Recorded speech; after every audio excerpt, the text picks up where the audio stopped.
আল্লাহ পাক আমাদের উপরে রমজানের রোজাটাকে ফরজ করে দিয়েছেন। আল্লাহ বলেছেন ইয়া আইয়ুহাল্লাযীনা আমানু কুতিবা আলাইকুমুস সিয়াম কামা কুতিবা আলাল্লাযীনা মিন ক্বাবলিকুম ওয়া লাআল্লাকুম তাত্তাকুন। ও দুনিয়ার ঈমানদারেরা, আমি আল্লাহ তোমাদের উপরে রমজানের পূর্ণাঙ্গ এক মাস রোজাটাকে আমি আল্লাহ ফরজ করে দিলাম। আমি আল্লাহ ফরজ করেছি যেমন তোমাদের পূর্বপুরুষদের উপরে আমি আল্লাহ রোজা ফরজ করেছিলাম। এ মুসলমান, রোজা তো আমাদের উপরে ফরজ হয়েছে। রমজান মাসে রোজা বলতে আমরা বুঝি সারাদিন না খেয়ে আল্লাহ পাকের নামাজগুলো আদায় করে মাগরিবের ওয়াক্ত যখনই হয় তখন ইফতারিটা করে নেওয়া, এরই নাম হলো রোজা। ওগো মুসলমান নওজওয়ানেরা, যুবকেরা, ছেলেরা, বাচ্চারা, আল্লাহ পাকের মহান নবী জানিয়ে দিলেন, ও আমার সাহাবীরা, রমজানের রোজা হলো এমন রোজা যে রোজা একজন রোজাদার যখন রোজা রাখবে ওই রোজাদারের সমস্ত অঙ্গ প্রত্যঙ্গ গুলো ওই রমজানের সাথে রোজাদার হয়ে যাবে। এ নওজওয়ানেরা, যুবকেরা, আমি যখন রোজাদার হয়ে যাব আমার জবানকে আমি হেফাজত করব, আমার ঠোঁট দুটোকে হেফাজত করব, আমি আমার হাত দুটোকে হেফাজত করব, আমি আমার চক্ষুকে হেফাজত করব, আমি আমার লজ্জাস্থানটা হেফাজত করব, আমি আমার পাটাকে হেফাজত করব, তবে আমি আমার জীবনের কাঙ্ক্ষিত রোজা পেয়ে যাব। কারণ রমজানের রোজাটা এমন একটি রোজা, শুধু শুকিয়ে রোজা রাখার নাম সিয়াম নাই, সাওম নাই। এই নওজওয়ানেরা, কোন মানুষ যদি রোজা রাখতে পারে আমার আল্লাহ তার জন্য নিজেই পুরস্কার হয়ে যাবে। জোরে বলেন সুবহানাল্লাহ। আল্লাহ পাকের নবী ঈসা রুহুল্লাহ আলাইহিমুস সালাম, আল্লাহ নবী ঈসা, আল্লাহ তাকে বড় ইজ্জত দিয়েছিলেন। আল্লাহ নবী ঈসা কুম বিইজনিল্লাহ বললে আল্লাহ পাক রব্বুল আলামিন মৃত মানুষকে আবার জীবিত করে দিতেন। সেই নবী ঈসা রুহুল্লাহ লুবানান পর্বতে মার বেটা রাত্রির বেলা সারা দিনের পাকের রমজানের রোজাটা রাখতো। দিন যখন হতো আল্লাহ পাকের মহান নবী মা ঈসা মা মারিয়াম আলাইহিমুস সালামকে বলতেন, ইয়া উম্মি সালিহা, ও আমার নেক আম্মা, আপনি এখানে থাকেন, আমি আপনার জন্য আজকের ইফতারির জন্য আল্লাহ পাকের এই জঙ্গলের তাজা তাজা ফলগুলো আপনার কাছে নিয়ে আসি। আমরা রোজা রাখি, আপনাদের যে সমস্ত বড় বড় মার্কেট, মিনাখা, মালঞ্চ, ফলের বাজার, এই রমজান আসছে মানে বিরাট ব্যাপার হবে। তো আল্লাহ পাকের নবী ঈসা রুহুল্লাহ মায়ের জন্য তেমন মার্কেট থেকে ফল কেনার ক্ষমতা ছিল না। প্রতিদিন পাতা, পাতা বোঝেন তো, গাছের পাতা, জঙ্গলে এই গাছের পাতা, একটা সময় ফল আর ছিল না জঙ্গলে, ফল না থাকার কারণে পাতা ছিঁড়ে মাকে খাতি দিত। তো সারাদিন রোজা রেখে রেখে একটা পিরিয়ডে আল্লাহ পাকের মহান নবী ঈসা রুহুল্লাহর আম্মা হযরতে মারিয়াম রাদিয়াল্লাহু আনহা আল্লাহর ডাকে সাড়া দিয়ে চলে যাবেন। আজরাইল এসে আম্মাজান মারিয়ামের কুটিরের সামনে দাঁড়িয়েছে। আজরাইল সালাম দিলে আম্মাজান মারিয়ামকে। তো মারিয়াম বলছে, আপনি কি আজরাইল? আচ্ছা, তো আজরাইল একটা কথা বলি, শুনবেন? এটা একটা কথা বলি। তো কি? আমাকে একটু কিছুক্ষণ অবকাশ দাও। আমার বেটা ঈসা ইফতারির জন্য বাইরে গিয়েছে কিছু নিয়ে আসতে, তুমি কিছুক্ষণ আমাকে অবকাশ দাও, আমার ছেলেটা আসুক, কিছুটা ওসিয়াত করে যাই। তো মালাকুল মউতের একটাই উত্তর ছিল, ও আল্লাহ পাকের আবেদা সালিহা, আল্লাহ আপনার জন্য এখনই এই মুহূর্তে আমার আল্লাহ আপনার জন্য সময় নির্ধারণ করেছে। আপনি চান আপনার রব আপনার উপরে ক্ষুব্ধ হোক? আপনি কি চান আপনার ইলার সঙ্গে সম্পর্ক তার বিচ্ছেদ? আম্মাজান মারিয়াম বললেন, কদাচিৎ আমি চাই না, আমার ছেলের সঙ্গে আমার মোলাকাতের দরকার নেই, চলে আমি আমার মহান প্রভুর সঙ্গে মোলাকাত করতে যাবো রোজা অবস্থায়। যদি বলেন আমি রোজা অবস্থায় প্রভুর দরবারে যাব। একটা রেওয়াত এসছে, উনি ইন্তেকালের পরে ঈসা রুহুল্লাহ এলেন, এলে মাকে যখন কুটি রেখেছে গিয়েছে, মাকে বারবার ডাকছেন, মা ওঠো, মা ওঠে না। উনি মনে করলেন আম্মা ঘুমাচ্ছে, মা জননী ঘুমাচ্ছে হয়তো। দীর্ঘক্ষণ অপেক্ষা করে মাগরিবের ওয়াক্ত হলো, আজান হলো, এবার গিয়ে মায়ের দরজায় আবার নক, মা ওঠো, মা ওঠে না। বাধ্য হয়ে দরজা জোরে ধাক্কা মেরে খুলে দিলেন। খুলে দেখলেন মায়া নিথর হয়ে জমিনে পড়ে আছে।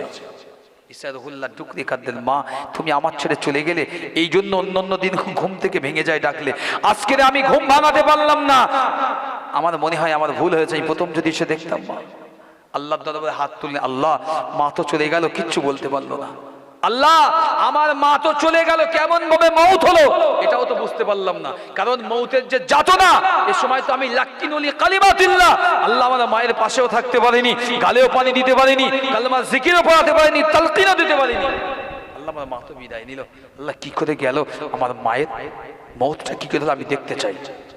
আল্লাহর কাছে দোয়া করলে, আল্লাহ আপনি তো আমাকে মৃত মানুষের আবার জিন্দা করার ক্ষমতা দিয়েছেন, কুম বিইজনিল্লাহ, আল্লাহ আমার মাকে একবার জিন্দা করার ক্ষমতা দেন, আমাকে জিন্দা করে দেন।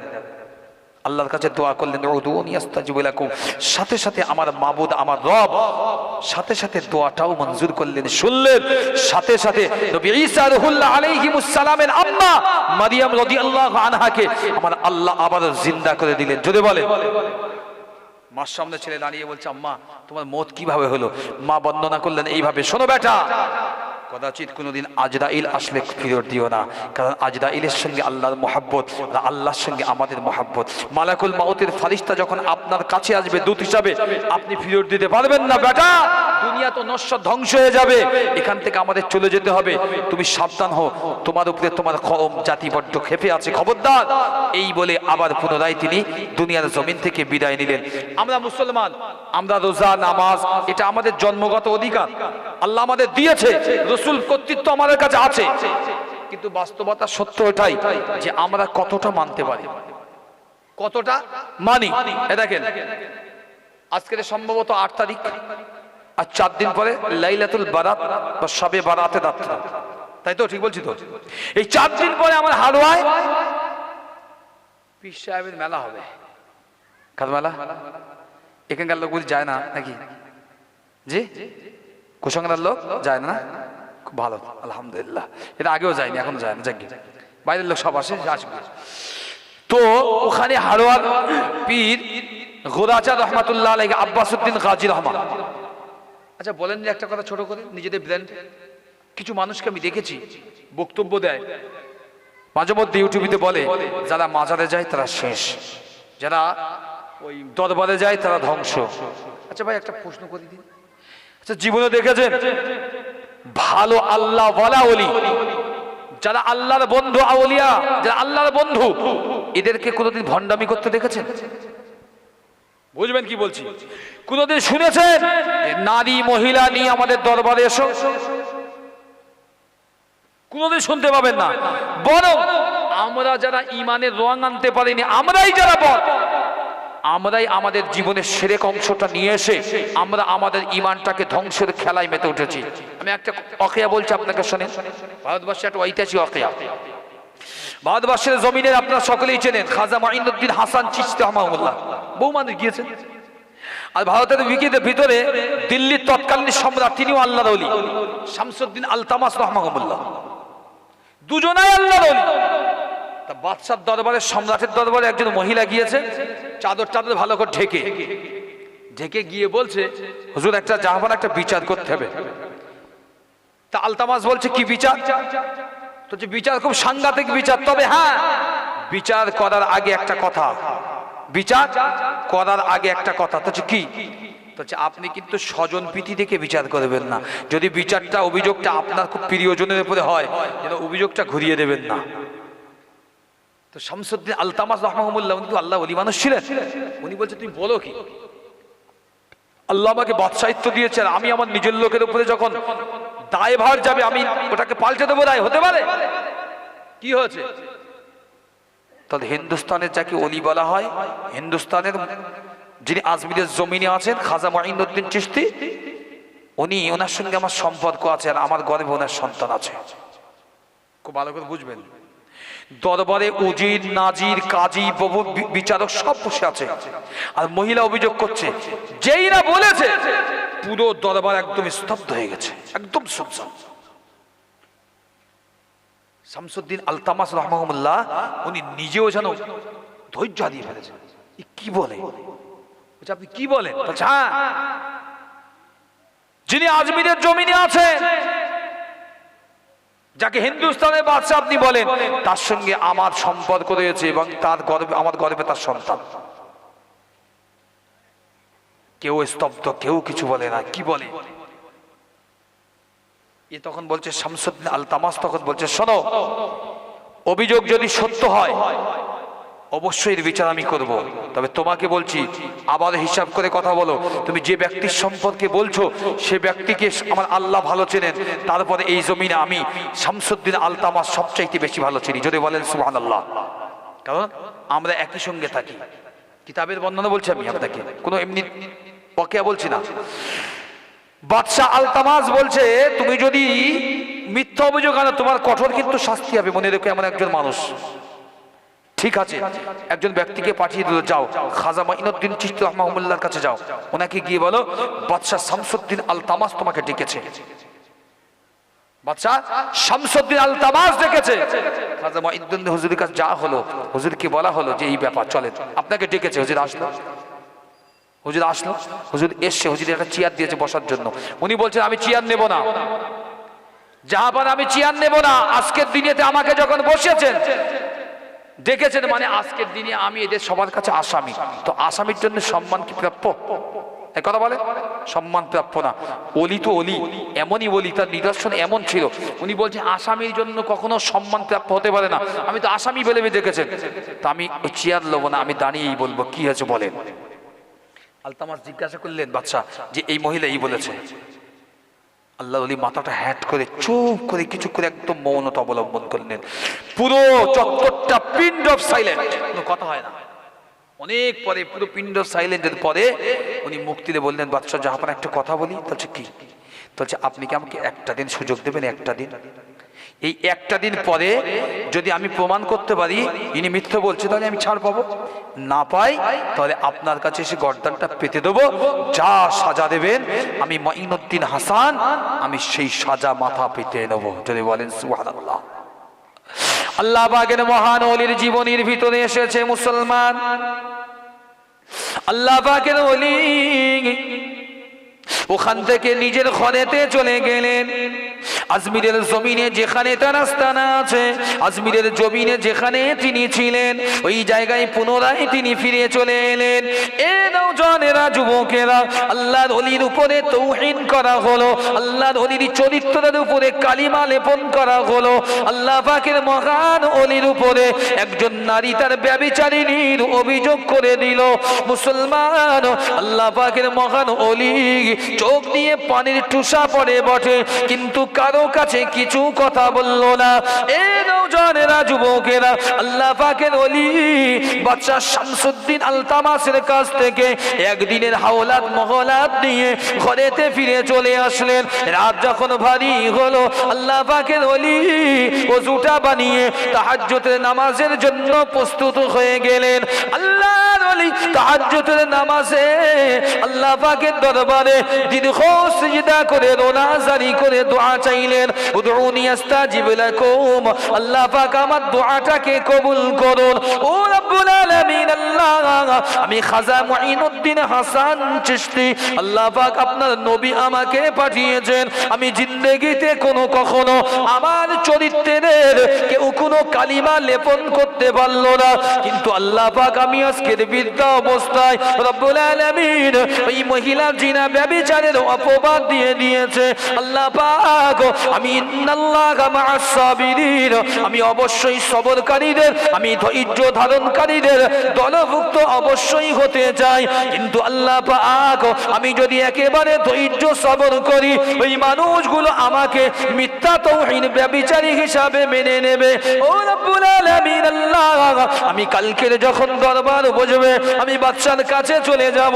আল্লাহ পাক ওই মহিলা যদি সত্যি বলে তবে আমি খাজা মুঈনুদ্দিন আমার গর্দানটা এই জমিন যেন গিলে নেয়। আর আমি যদি সত্য হয়ে থাকি, ওই মহিলা যদি জিনাকারী হয়, ওই মহিলা যদি ব্যভিচারিণী হয়, ওই মহিলা যদি মৃত্যু কাজ্জাব হয়, তবে আমি মুঈনুদ্দিন আমি তোমার দরবারে বিনতি জানালাম, আমি তোমার দরবারে আরজি জানালাম। ও রব্বুল আলামিন, আল্লাহ ওই সকল মাজমার সময় যখন বিচারণায় দাঁড়িয়ে বিচার হবে ওই কাঠগড়াটা যেন জমিনের নিচে চলে যায়।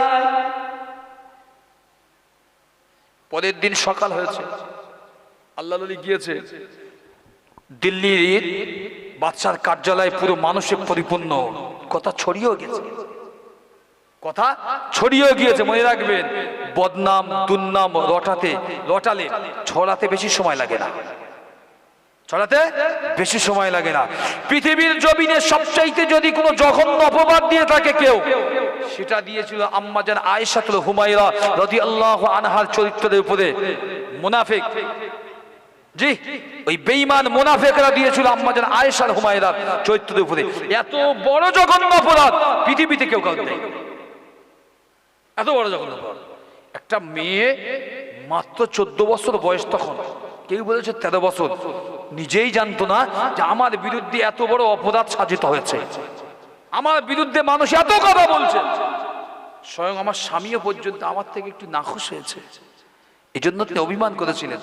আল্লাহ যখন তার কুলসিতা দূর করে তার ব্যাপারে কোরআনে ওহী নাজিল করলেন, রাসূল যখন গেলেন তার সঙ্গে কথা বলতে, আম্মাজান আয়েশা বললেন, আমি ইচ্ছা করে আমার নবীর দিক থেকে মুখটা অভিমানে ঘুরিয়ে অন্য দিকে করে নিয়েছিলাম। যদি বলেন কেন? আমি তখন নবী বলে তাকে বলিনি, বরং আমি বিবি হিসাবে স্বামীর সঙ্গে সোহাগ করেছিলাম। এটা আমার জন্য জায়েজ, আমার আপনার জন্য রসুলের দিকে মুখ পিট করা জায়েজ নয়। উনি বলছেন আমার জন্য জায়েজ, কারণ আমি তখন রসুল বলে, নবী উম্মত বলে তখন করিনি, আমি স্বামী স্ত্রী হিসাবে সোহাগে নিবে ব্যাপার আমি সেই জায়গায় করেছিলাম। কারণ আমার স্বামীও আমাকে যেন কিছুদিনের জন্য একটু ছেড়ে দিয়েছিল, ত্যাগ দূরত্ব বজায় করে দিয়েছিল। আমার মনে একটা ক্ষোভ ছিল যে আল্লাহ যখন আমার বিষয়ে সার্টিফিকেট দিয়েছে, দুনিয়া আমার কার দরকার, আমি আমার মতো থাকবো।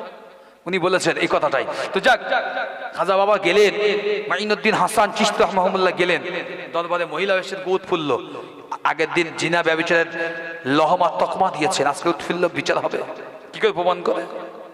তো খাজা মাইনুদ্দিন হাসান চিশতি প্রথম কাঠগড়ায় উঠে বলছে, আমি আজকে আগে বলবো। কি? তাহলে আগেই বলবো তো কি? তো বলছে, আমি যদি অন্যায়কারী হয়ে থাকি, তো এই যার উপরে দাঁড়িয়ে কাঠগড়ায় বিচার হচ্ছে, এটা নিয়ে আমার জমিনের উপরে ভিতরে চলে যাক। আর যদি আমি না অন্যায়কারী না হই, তবে যিনি বলছেন তার গর্ভের সন্তানও যেন সাক্ষ্য দেয় এবং তাকে নিয়ে যেন জমিনের ভিতরে দাবিয়ে দেয়। যদি বলেন সুবহানাল্লাহ। আল্লাহর ওলির কথা যখনই শেষ হয়েছে, মুসলমান আল্লাহ পাকের মহান ওলি কাঠগড়ায় দাঁড়িয়ে বাদশা শামসুদ্দিন আলতামাস রাহমাহুমুল্লাহর সম্মুখে দাঁড়িয়ে বলে আরম্ভ করলেন, ও দিল্লির মানুষেরা, আমি হিন্দুস্তানের জমিনে এসেছিলাম আমার নবীর দিন, আল্লাহ পাকের মেহনতি দিনটাকে প্রচারের জন্য। আমি মুঈনুদ্দিন, আমি হিন্দুস্তানে আরাম করতে আসিনি, আমি মুঈনুদ্দিন, আমি হিন্দুস্তানের জমিনে আয়েশ করতে আসিনি। এই নওজওয়ানেরা, যুবকেরা, আল্লাহ পাক আমাকে পাঠিয়েছেন, আল্লাহ পাকের মহান নবী আমাকে এখানে পাঠিয়েছেন। আমি এখানে এসে কখনো আমার দ্বারাই কারণ উপকার ছাড়া অপকার সাধিত হয়নি। ওগো আমাদের বাদশা জাহাপানা, আপনি কি একটু শুনে নেন, শুনে নেন ও বাদশা জাহাপানা, ও দিল্লির মানুষ শুনে নেন। যদি আমি মুঈনুদ্দিন, আমি যদি কোনো অন্যায় করে ফেলি, আমি মুঈনুদ্দিন, আমি যদি কোনো খারাপিয়াত করে ফেলি, আমি মুঈনুদ্দিন হাসান, আমি যদি সত্যি সত্যি জিনা করে থাকি আর মানুষের লোক লজ্জার ভয়ে মানুষের কাছে বলতে অস্বীকার করি, তবে ওই মহান রব্বুল আলামিনের দরবারে আমি মুঈনুদ্দিন এই কাঠগড়ায় দাঁড়িয়ে দাঁড়িয়ে আরজি চেয়ে দোয়া চাই, ও রব্বুল আলামিন আল্লাহ, সকলের সম্মুখে আমি মুঈনুদ্দিন, আমাকে যেন কাঠগড়া সহ নিয়ে এই মাটির ভিতরে দাফন হয়ে যায়। আর শুনে রেখে দাও, যে মহিলা তৌহিন করলো, আমি মুঈনুদ্দিন আমার উপরে কালিমা লিপ্ত করলো, আমি মুঈনুদ্দিন, আমাকে জিনা ব্যভিচারের অপবাদ দিল, আমি সেই মহিলার জন্য বললি, সেই মহিলা যদি অন্যায় কথা বলে, মিথ্যা কাযযাবের মতো কথা বলে, তবে আল্লাহ তার গর্ভের যার সন্তান, ওই সন্তান যেন তার পিতার নাম ধরে ডাকে, আর ওই মহিলা যেন আল্লাহ পাক তার মাটির জমিনের নিচে ধসিয়ে নেয়। আল্লাহর ওলির কথা যেই না শেষ হয়েছে, বিচারালয় মহিলা এসে দাঁড়িয়েছে কাঠগড়ায়। মহিলার জবান যেন বন্ধ, মহিলা জবান খুলতে পারলো না। পেটের গর্ভে থেকে সন্তানের জবাব আসলো, ওগো আমাদের বাচ্চা, ও দিল্লির মানুষ শুনে রেখে নাও, যে ব্যক্তির সম্পর্কে আমার মা এত বড় বড় মিথ্যা কথা বলল, অবশ্যই আমার মা একজন দুনিয়ার বড় মৃত্যু। আমি হলাম অমুক ব্যক্তির অবৈধ সন্তান। একটু যদি বলবেন না সুবহানাল্লাহ, আমি অমুক ব্যক্তির অবৈধ সন্তান। বাদশা শামসুদ্দিন আলতামাস অবাক হয়ে কাঠজলাইতে উঠে দাঁড়িয়েছে। উঠে দাঁড়িয়ে আস্তে আস্তে জোরে সরে চলে গেলেন। গিয়ে কাঠগড়ায় দাঁড়ানো অপর ব্যক্তি খাজা মাইনুদ্দিন হাসান চিশতির হাত ধরে বলছে, হুজুর নেমে আসেন, হুজুর নেমে আসেন। কেন হুজুর? এটা আমার তো দায়িত্ব ছিল, কারণ ওই মহিলা এমন একটা কথা বলেছে যেন আপনার নিজের হলে স্বজন পিঠি না এসে যায়, অর্থাৎ নিজের হলে খবরদার আইন বা অন্য কিছু বিচার যা পাল্টে না যায়। এই জন্য আমি আমার আল্লাহর ইনসাফের জন্য আমি এটা করেছি হুজুর। আমি নিশ্চিত ছিলাম আপনার মতো ব্যক্তিত্বকে এই মহিলা তৌহিন ছাড়া অন্য কিছু করতে পারবে না। আল্লাহই বলে দিল, আল্লাহ এটা ফয়সালা করে দিল, কারণ জগতে আপনি একজন বিখ্যাত মানুষ, আল্লাহ আপনার অনেক ইজ্জত দিয়েছে, তাই আল্লাহ আপনাকে ধ্বংস করতে পারে না। এই মহিলা মিথ্যা বলেছে, তাই মহিলার করুণ শাস্তি আল্লাহ অপেক্ষা করছে। কথা হচ্ছে বাদশার সঙ্গে খাজা মাইনুদ্দিন হাসান চিশতি। কাঠগড়ায় মহিলা আস্তে আস্তে জমিনের নিচে আস্তে আস্তে ডুবে যাচ্ছে। যদি বলেন সুবহানাল্লাহ। খাজা বাবা আবার গেলেন, হাত ধরে মহিলাকে তুললেন, তুলে বলল, তওবা করো, তওবা করো, যার সন্তান গর্ভে আছে তার কাছে যাও, পুনরায় বিয়ে করো, তার সঙ্গে শাদী নিকাহ করো, তারপরে সংসার করো, সন্তানটাকে বৈধ পদ্ধতি দুনিয়াতে নিয়ে আসো। ওর কি দোষ? ও মুসলমান, আমরাও দুনিয়ায় বেঁচেছি বসি, আমরা একটু আগেও দেখেছি যে আমাদের ভিতরে শুধু সামান্য কৃষির জন্য, তৌহিনকারীর জন্য ঝগড়া ফ্যাসাদ, তৌহিনকারীদের জন্য ঝগড়ার ফ্যাসাদ। কিন্তু একবার কি ভেবে দেখেছেন কেউ? কখনো কেউ ভেবে দেখেছেন যে কবরে আমরা যাবো তো কি নিয়ে যাবো পথে? কবরে ওই যে কবরের স্থান আছে, ওই কবরে যাওয়ার জন্য তো একটা পাথেয় দরকার। এই ঠিক না ভুল বলছি? এ বছরে কত মানুষ মরেছে আপনাদের এখান থেকে? কম বেশি একটা মানুষ তো মরাই প্রতি বছর। জি, আমিও তো এক জায়গায় দায়িত্ব আছি, জানি। আমি এই হাতে বহু মানুষ ইদানিং কালে শুয়েছি কবরে। কারোর বয়স 32, কারোর 36, কারোর 50, কারোর 60, কেউ বয়সে। তো বয়সের কেন নমুনা নেই? কবরের স্থান আছে, মানুষ পড়ে আছে মৃত, কেউ স্বইচ্ছায় কবরের দিকে যায় না, কেউ স্বইচ্ছায়। আপনি দুঃখ করলেও শুনতে হবে আপনার। একজন মানুষ আজ যারা মওয়াজ নসিহত শুনতে বসেছেন, ইচ্ছা করে কোনোদিন জামাত বিহীন ভাবে, ব্যতিক্রমে 1-2 ছাড়া অধিকাংশ মানুষ জীবনে কবরের ভিতর যান না, অস্বীকার করতে পারবেন না। কেউ ইচ্ছা করে জামাত ব্যতীত, মানে কেউ মারা গেল দলবদ্ধ একটু দোয়া হলো, ওটা ব্যতীত, শবে বারাত, লাইলাতুল বারাত, কিংবা শবে মিআরাজ, লাইলাতুল কদর, এই রাত তো ব্যতীত হট করে আপনার জামাত ভাবে কেউ যান ভিতরে? ব্যতিক্রমে 1-2 যেতে পারে। অথচ রাসূলুল্লাহ কত সুন্দর করে উত্তর দিলে হাদিসে, যে সমস্ত মা বাপ তুমি নেক সন্তান দেখে যাও, তারা যদি কবরের ধারে একবার দাঁড়ায় না, কিছু না পড়লে সূরা ইখলাস পড়ে যদি বলে, আল্লাহ ছেলে বোবা হোক, অন্ধ হোক, কানা হোক, খোঁড়া হোক, উলো হোক, যাই হোক না কেন, ছেলে যদি একবার বাপের কবরের সামনে দাঁড়িয়ে শুধু আল্লাহর দরবারে কুল হু আল্লাহু আহাদ না বলতে পারে, আল্লাহ বলে যদি বলে, আল্লাহ আমার মা আমার বাপ ওই শুয়ে রয়েছে, আল্লাহ তুমি মাফ করে দাও, আল্লাহ আমার জান্নাত শুয়ে রয়েছে, মাফ করে দাও। আল্লাহ রাসূল বলেছে, আমার আল্লাহ ওই বান্দার জবানের দোয়াটা কবুল করতে দেরি করেন না। যদি বলে, আমরা কিন্তু ওই নাম করতে যাইনি, আমরা জীবনেও যাই না। যাবোটা কেন? আমরা বুঝে নিয়েছি, না মরা পর্যন্ত ও জায়গা আমাদের যাওয়ার জায়গা নেই, না মরা পর্যন্ত ও জায়গা আমাদের যাওয়ার জায়গা নেই। আমরা যখন মরবো তবে ও জায়গায় যাবো, এটা আমরা বুঝে নিয়েছি। এবার ছোট একটা কথা বলি ইনশাআল্লাহ মুখতাসারের দিকে যাব, যদি সময়ের সাথে সাথে অনেক কিছু যাক ভালো করে বুঝবেন। কি কবর নামক বিষয়, কবরের বিষয়ে আমাকে একটুখানি টাচ আসছে যে কবর কোনো একটি বিষয় বলেন। যাক, কবরের সম্পর্কে একটু আলোচনা করি। কবরের সম্পর্কে আলোচনা করতে সাধারণত চোখে একটু পানি চলেই আসে, এটা অস্বাভাবিক না। আপনারা জানেন কবরের মশহুর কিসসা আছে, কবরের মশহুর কিসসা আছে। এই কবর বিষয়ে মশহুর আমি একটা ছোট্ট কথা বলি। যিনি বুখারীর শরহ লিখেছেন হযরত মোল্লা আলী কারি রাহমাহুল্লাহ, তিনি একজন বড় বুখারী মুহাদ্দিস, তিনি বুখারী শরীফের শরহ লিখেছেন। তো মোল্লা আলী কারি হুজুর এই বুখারী শরহের একটা অংশে একটা জিনিস লিখেছেন, খুব ভালো করে বুঝবেন। কি একজন শরাবিওয়ালা, শরাবি নিশ্চয়ই গ্রামে, প্রতি গ্রামে থাকে, যদিও এখন আমাদের সমাজ মডার্ন হয়েছে, মদের থেকে বেশি গাঁজায় ভোগ দেয় বেশি, তাই না? এখন মডার্ন হয়েছে, মদ খালি গন্ধ বেরোয়, কিরম লাগে, চল গাঁজা খেয়ে নেই। কথা বুঝতে পারছেন না? আরে মিলাদ কমিটি, ওয়াজের কমিটি, আমি স্টেজ ওয়ান ক্যামেরায় বলছি আপনাকে টুপি মাথায় দিয়ে, মাহফিল কমিটি এত পরিমাণ গাঁজা খেয়েছে, ওয়াজ শেষ করে বেরিয়েছি, রাস্তায় গাড়ি রেখেছি, গাড়িটা নিজের জায়গায় রাখবো বলে রাস্তায় ধরেছে, হাত চলে না ভালো করে, কথা মুখ চলে না, শুরু করতেছে সামনে বছর থেকে আমি নেবো, আমি দায়িত্ব নেবো, আমি দায়িত্ব নেবো। কথা বলে না? মাথায় তখনও হালকা হয়তো টুপি ছিল কি আল্লাহ বেহতার জানে, রাত 12:30টার সময় সাথে যিনি আছেন আমি তার মুখ পনে চাই বলে, হ্যাঁ ঈদের আল্লাহ কোথায় দেবে? ওয়াইলুল লিকুল্লি হুমাযাতিল লুমাযা, ওয়াইল নামক জাহান্নাম তো এদের জন্য হয়েছে, এদের জন্য হয়েছে। আল্লাহ বললেন আল কারিয়াতু মাল কারিয়া, কারিয়া কি জানো? মাল কারিয়া, তোমরা কি জানো মাল কারিয়াটা কি? ওমা আদরাকা মাল কারিয়া, তোমরা কি কেউ জানো আল কারিয়া, এই কারিয়াটা কি? এই বিষয়ে অনেক জিজ্ঞাসা হয়েছে। এটা হচ্ছে জাহান্নামের একটি টুকরা, এই সমস্ত ব্যক্তিদের জন্য এই জাহান্নাম বানানো হয়েছে।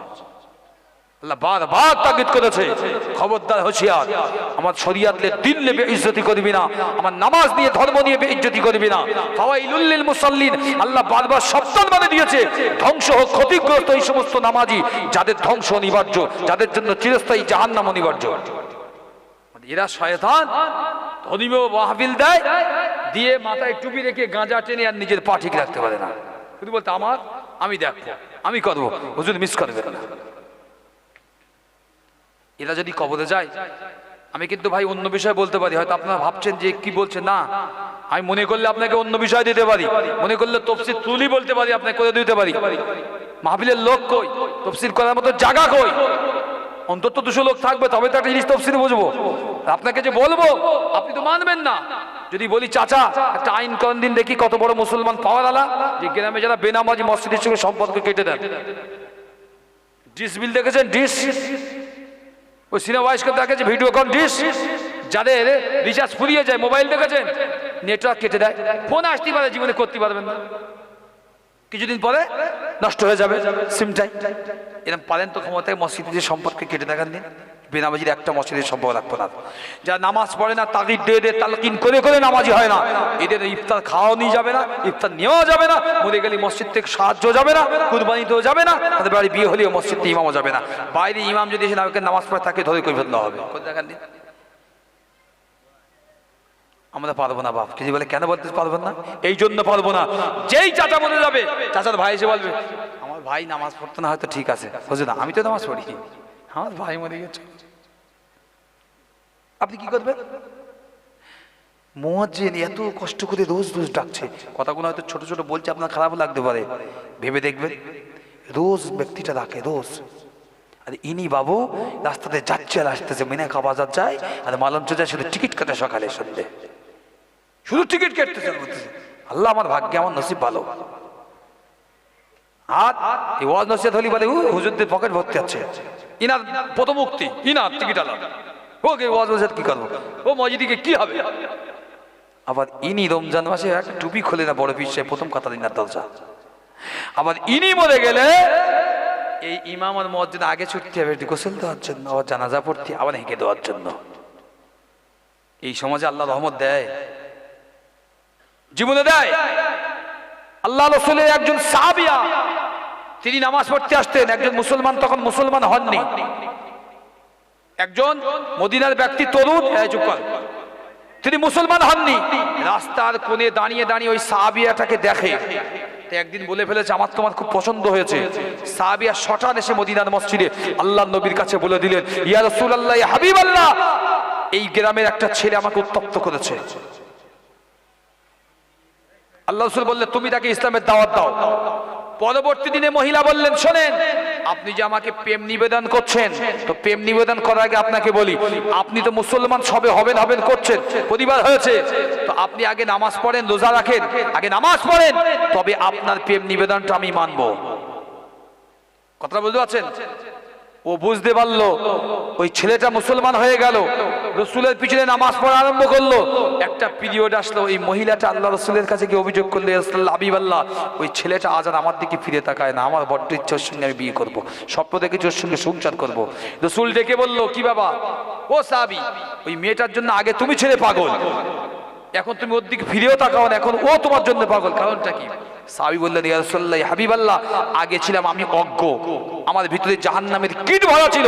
যেদিন থেকে আপনার হাতে হাত দিয়ে ঈমানের কলমা পড়লাম, পিছনে দাঁড়িয়ে নামাজ আদায় করলাম, আমার আল্লাহ আমার কণ্ঠ, আমার অন্তরটা নূর আলা নূর দিয়ে ভরে দিয়েছেন। যদি বলে আজ আমার মেয়ের খেয়াল নেই, আজ আমার আছে আমার আল্লাহ আল্লাহ রসুলের খেয়াল। আবার যদি বলেন সুবহানাল্লাহ।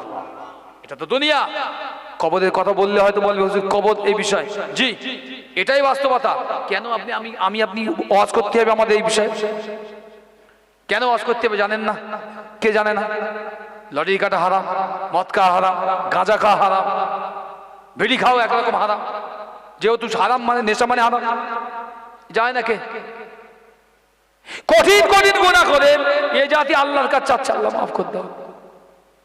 পকেটে বিড়ি গুজেলে ইমামের পিছনে দাঁড়িয়ে কাতারে দোয়া চাচ্ছে, আল্লাহ আল্লাহ। হ্যাঁ, মিথ্যা বলছি না। বলেন কোথায় যাবেন আপনি?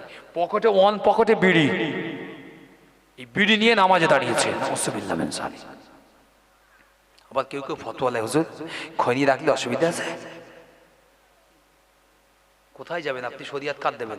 ইমাম সাহেব যদি একটু কড়া ডোজ দেয়, 4-5টা দল সেখান থেকে যাবে আলাদা। হ্যাঁ, উনি করে অসুবিধা হয় না, উনি করে অসুবিধা হয় না। সত্যি কথা আমরা মানতি বড্ড আমাদের কষ্ট হয়, গায়ে লাগে, তো গায়ে লাগে আমাদের, সত্যি কথা মানতে। এই গায়ে লাগার জন্য আজকের আমাদের এই অবস্থা। যে পেতে সে চাটি দিচ্ছে না করে। যদি গায়ে না লাগতো আমাদের, আমরা যদি এইরকম বাপের মতো বাপ হয়ে ডিসিশন নিতে পারতাম, হ্যাঁ আমরা এইরকম ভাবে চালাতে চাই আমাদের গ্রাম মহল্লাকে, রসুলের সাহাবীদের আদতে চালাতে চাই। নামাজ কাজা করলে তার সঙ্গে সম্পর্ক ত্যাগ করে দেবো, তবেই না সমাজ গঠন হতো। একটা ছেলে তবেই না নামাজের জন্য ছুটে আসতো। রাস্তায় দাঁড়িয়ে চাচা যাচ্ছে দেখেও বিড়িয়ার টান দিত না, গুটকাটা প্যাকেটটা খুলে গালে দিত না, এটা লেহাজা থাকতো না। এটাই হচ্ছে দুনিয়া, আমরা বুঝতে পারি কবরে। যাক, এবার শোনেন, আল্লাহ রসুল ছোট্ট একটা কথা বলি। আল্লাহ রসুল বললেন কবরটা দুনিয়া থেকে বহু, আপনারা শুনেছেন, এই কবরের দুটো অংশ আছে। আপনাকে একটু সিম্পল করে বলে দিই, কবরের দুটো অংশ। আমি আপনি যেদিন মারা যাব, একটা অংশ হচ্ছে এটাই। আল্লাহ রসুল বললেন আমি আর আপনি যেদিন মারা যাব, মরার পরে দুটো স্থান, একটা দিকে ভালো একটা দিকে মন্দ, দুটো দুনিয়া। যেদিকে যাব সেদিকের মানুষ আমাকে জিজ্ঞাসা করবে, ভাই সব এখানে আছো? তাহলে হ্যাঁ, আমার আগে অমুক চাচা এসেছিল, সে কোথায়? তাহলে কই আসেনি তো। তার মানে যিনি জান্নাতে যাচ্ছেন, যিনি জাহান্নামে যাচ্ছেন, ওখান থেকে স্পষ্ট হয়ে যাবে কি কোন দিকে যাবে।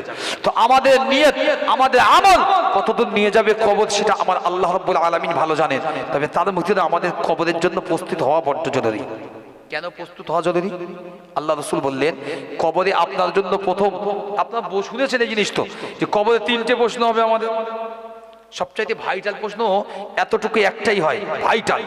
মা কুনতু তাকুনু ফি হাযার রাজুল, রাসূলুল্লাহকে দেখানো হবে বা রাসূলুল্লাহর প্রতিচ্ছবি দেখিয়ে উত্থাপন হবে, প্রশ্নোত্তরিত হবে এই ব্যক্তির সম্পর্কে ধারণা দাও। স্বচ্ছ এই মানুষটা সম্পর্কে তোমার কি ধারণা ছিল? যিনি মুত্তাকিন হবে, ঈমানদার, তিনি এক বাক্যে মুচকি হাসবে, তাবাসসুম তাবাসসুম, মানে মুচকি হেসেই বলবেন এটা হচ্ছে হাদা মুহাম্মাদুর রাসূলুল্লাহ নবিয়ুল্লাহ, এটা হচ্ছে আমাদের নবী মুহাম্মাদুর রাসূলুল্লাহ। যদি বলে, আর যিনি বুঝতে পারবেন না, হাই হাদরি হাই হাদরি লা হাই হাদরি, কি হবে? আমি তো জানি না এই মানুষটাকে, এই মানুষটার সম্পর্কে আমি জানি না। এবার ছোট্ট একটা অংশ বলে শেষের দিকে যাই। কেন আপনার জন্য বললাম কবরের স্থান? আমাদের যত ক্ষমতাবান হোক, যত পাওয়ারফুল লিডার হোক, যত যাই হোক, সবকিছু শেষের নাম হলো কবর। কি নাম? কবর। আল্লাহ নবীর একজন জান্নাতি সাহাবী, আমি বলি জান্নাতি সাহাবী, কি? হযরত মুআয ইবনে জাবাল রাদিয়াল্লাহু আনহু। আপনারা সকলে শুনেছেন যে মুআযের কবর আস্তে আস্তে ছোট হয়ে যাচ্ছে, শুনেছেন তো? এই মুআয রাদিয়াল্লাহু তাআলা আনহু কবর যখন সংকীর্ণ হচ্ছেন, রাসূলের সাহাবারা দাঁড়িয়ে আছে একটু দূরে আল্লাহ রাসূলের কবরের সামনে। তো রাসূল সাহাবাদের দিকে ফিরে একবার কবরের দিকে ফিরে, আর রাসূল জোরে জোরে সুবহানাল্লাহি ওয়াল হামদুলিল্লাহি ওয়া লা ইলাহা ইল্লাল্লাহু আল্লাহু আকবার তাসবিহ পড়তে লেগেছেন। কি পড়তে? তাসবিহ পড়তে। রাসূলের দেখা দেখি সাহাবা আজমাইনরা পড়ছেন। রাসূল সাহাবাদেরকে বললেন তোমরা তাকবীরের ধ্বনি দাও, লিল্লাহি তাকবীর। সাহাবা আজমাইনরা লিল্লাহি তাকবীরের ধ্বনি দিলেন। তিরমিজির হাদিস। আস্তে আস্তে কবরটা বড় হলো। আল্লাহ রাসূলকে জিজ্ঞাসা করা, হুজুর আপনি কবরের সামনে দাঁড়িয়ে দাঁড়িয়ে দাঁড়িয়ে দাঁড়িয়ে তাকবীর এবং আল্লাহ পাকের প্রশংসা গাথা কেন করলেন? তো আল্লাহ রাসূল বললেন, সাহাবীরা, আমার সাহাবী মুআজের কবরটা একটু ছোট হচ্ছিল, আমি রাসূল আশঙ্কা করছিলাম, সেজন্য তোমাদেরকে বললাম আল্লাহর প্রশংসা করতে, আল্লাহর নামে তাকবীরের দিতে, ধ্বনি দিতে।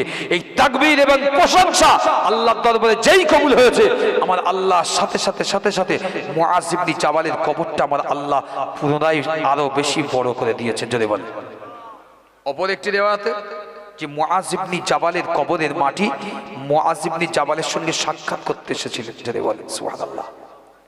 কেমন কবরবাসী ছিলেন, আর কেমন রূহ ছিলেন, আর কেমন ইবাদত আমলি গুজারি মানুষ ছিলেন, চিন্তা করেন।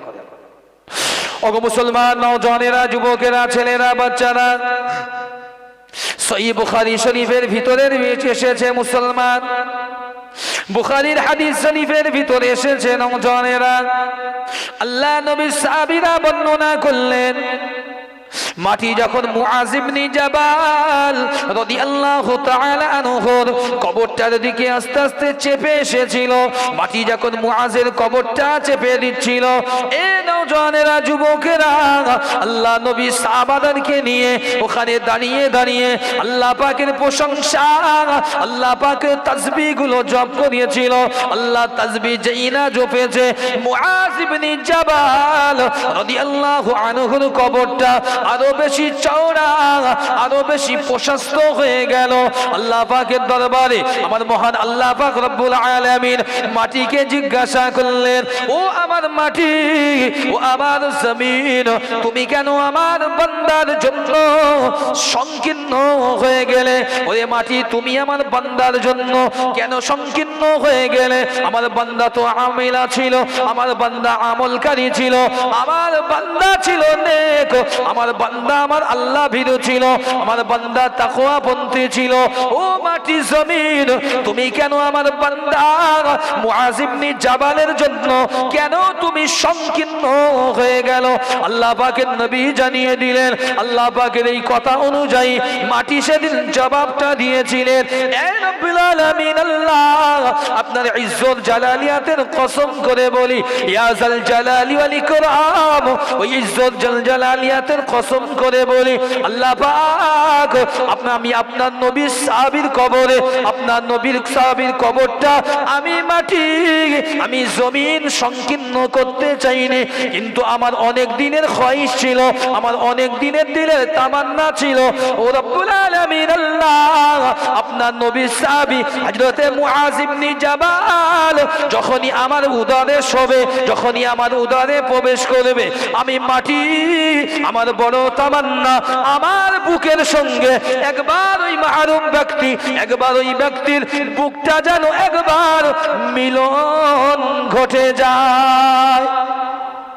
একবার মিলন ঘটাবো, একবার মিলন ঘটাবো আমার বুকের সঙ্গে এই ব্যক্তি, আমি অন্য কিছু না। এ রব্বুল আলামিন আল্লাহ, আমি মাটি কোনো বেয়াদবি করিনি, আমার কোনো ইন্টেন্স ছিল না, আমি কবর, আমি মাটি, আমি নিজে সংকীর্ণ হইনি।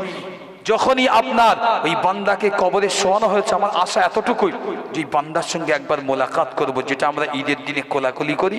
আর মাটি বললে, আল্লাহ, তোমার এত বড় একটা জালালিয়াতের বান্দা, তোমার এত বড় আমলিয়াত বান্দা, আল্লাহ, এই বান্দার জন্য আমি একটু করে কোলাকুলি করবো, ইচ্ছা আল্লাহ। এই জন্য আমি গিয়েছিলাম কোলাকুলি করতে, কিন্তু আল্লাহ হলো না। আমি কোলাকুলি যেই করতে গিয়েছি, তোমার নবী তোমার কাছে পানাহা চাইলেন, দোয়া চাইলেন কবর থেকে, আল্লাহ আমার আর হলো না, তোমার মাহবুব বান্দার সঙ্গে কোলাকুলি করা। যদি বলেন সুবহানাল্লাহ। এই কবর আমাদের যেতে হবে, আমাদের কিন্তু মসজিদে আছে, এখানে কবর কিন্তু ওখান থেকে ডেকে বলবে না মসজিদ, আমরা কোলাকুলি করবো, এই কথা বলবেন না, কথা কোলাকুলি করবো বলবে না। একবার মরে দেখেন, যেদিন মারা যাব না, বিশ্বাস করেন আপনি বলতে পারছেন না, সেদিন বুঝতে পারবেন মৌতের যাতনা কত, সাখরাতুল মৌতের যাতনা কত, মৌতের আযাব কত। এই মৌত সামান্য তিনটে শব্দ, তিন চার পাঁচ শব্দ, আল মাউতি। এই মৌত যে কত ভয়ঙ্কর, সামনে যে মানুষ থাকে দেখবেন একবার চোখ উপর দিকে করে, কিংবা কেউ কেউ নিঃশ্বাস, কেউ বা গাল হা করে, ওই একবারই করে, ওটাই ওদের জীবনের শেষ হা হয়ে দাঁড়ায়। কারণ আল্লাহ স্পষ্ট জানিয়েছেন, বান্দা যখন আমি তুলে নেব, হাজার তোর কলিজার টুকরে এসে আব্বা এই রসগোল্লা খাও, আব্বা মালঞ্চের 1 নম্বর সন্দেশ খাও, আল্লাহ ভেবিয়ার 1 নম্বর সন্দেশ খাও, আম্মা কিচ্ছু হবে না, যতই গালে দিস না কেন, যতই জমজমের পানি এনে দিস না কেন, এক কাতরা ভিতরে যাবে না। আমি আল্লাহ হুকুম দিয়েছি, ও রুজি শেষ, বরং যতবার দিবি এখান থেকে গড়িয়ে গড়িয়ে পড়ে যাবে, তুই যত বড় ছেলে হোস না কেন। তো আমি আল্লাহ যেদিন টিকে নেব, কোনো ছাড় হবে না। এই কবরবাসীর জন্য আপনাদের কাছে বারবার করে আমাকে বলা হলো যে কবরবাসীর সম্পর্কে বলেন। মনে রাখবেন, কবরবাসী কিন্তু আমাদের পূর্বপুরুষদের পরিচয় বহন করছে। সেই একটা কথা শুরুতে মিডিলে একটা কথা বলেছিলাম, বুখারীর যিনি সরাহ লিখেছেন মোল্লা আলী কারি রাহমাহুল্লাহ, মনে আছে? ওইটা বলে শেষের দিকে যাব, শেষ করে দেব ইনশাআল্লাহ। কি তিনি বুখারী শরীফের সরাহ লিখেছেন, তিনি বলছেন মদ পান করে একজন যুবক ঘরে ফিরছে, রাতের অন্ধকারে মদ পান করে ঘরে ফিরছে। তো সাধারণত পা টলে, যিনি নেশা করান সেন্সলেস হয়ে যান, এটা খুব একটা কাজ করে না, তো পা টলে, পা টলছে, তো টলতে টলতে আসছে আর শুনতে পাচ্ছে একজন ছেলে নাকি কাঁদছে, একজন ছেলে গুনগুন গুনগুন আওয়াজে কাঁদছে। আর একটা জায়গায় দাঁড়িয়ে এই লাইনের যে ট্যাপ বলে, ল্যাপ মানে আমাদের পোস্টারে যেটা বলা হয়, ওর নিচে দাঁড়িয়ে বসে বসে দাঁড়িয়ে দাঁড়িয়ে কাঁদছে গুনগুন করে, আর দাঁড়িয়ে দাঁড়িয়ে কোরআন শরীফটা তেলাওয়াত করছে, যদি বলেন সুবহানাল্লাহ। তো মোল্লা আলী কারি হুজুর রহমাতুল্লাহ আলাইহি বর্ণনা করছেন, মদখোর মাতাল তো টলতে টলতে গিয়ে ওর কাছাকাছি গিয়েছে, গিয়ে দেখে একটা বাচ্চা কাঁদছে এইভাবে আর গুনগুন করে কোরআন পড়ছে, ওই লাইটের আলো এরকম ধরে পড়ছে। তা মাতাল নিজে ঝাড়া দিয়ে বলছে, তুই এখানে কেন রাত্রিবেলা, আর পড়ছিস কেন এখানে দাঁড়িয়ে, তো বাড়ি নেই, তো বাড়ি আলো নেই, মাতালের কথা। তো বাচ্চাটা বলছে, আমার আব্বা মা কেউ নেই, আমার বাড়িতে একটা বাতি ছিল, সেটা শেষ হয়ে গেছে, তেল এমন কোনো বাতি জ্বালাবো তো এমন কোনো সামান্য তেল নেই যে আমার ঘরেতে বাতি জ্বালিয়ে পড়বো, এই জন্য আমি কি করব, নিরুপায় হয়ে আমি এসে এই জায়গায় চলে এসেছি, এই সরকারি পোস্টারে পড়ছি। তো মাতালটার মনে কি যে দয়া হলো, মোল্লা আলী কারি রাহমাহুল্লাহ লিখেছেন, মাতাল বলছে, ঠিক আছে তুমি বাড়ি যাও, কাল থেকে চিন্তা করতে হবে না, তোমার চিন্তা করতে হবে না, কাল থেকে তোমার পড়ার ব্যবস্থা আমি করে দেবো, যদি বলেন সুবহানাল্লাহ। মাতাল বাড়ি চলে গেছে।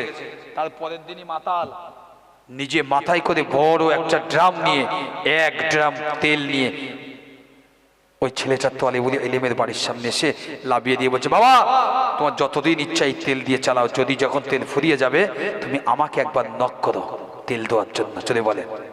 এই কিছুদিন পরে ওই মাতালটা ইন্তেকাল করেছিল। মোল্লা আলী কারি যিনি বুখারীর মতো সরাহ লিখেছেন, হুজুর বলছে ইন্তেকালের পরে ওই মাতাল ওসিয়াত করেছিল যে এই যে ছেলেটাকে আমি তেল দিয়েছি, ওই ছেলেটা যেন আমার জানাজা নামাজ পড়ে, আমার জানাজা নামাজ আদায় করে।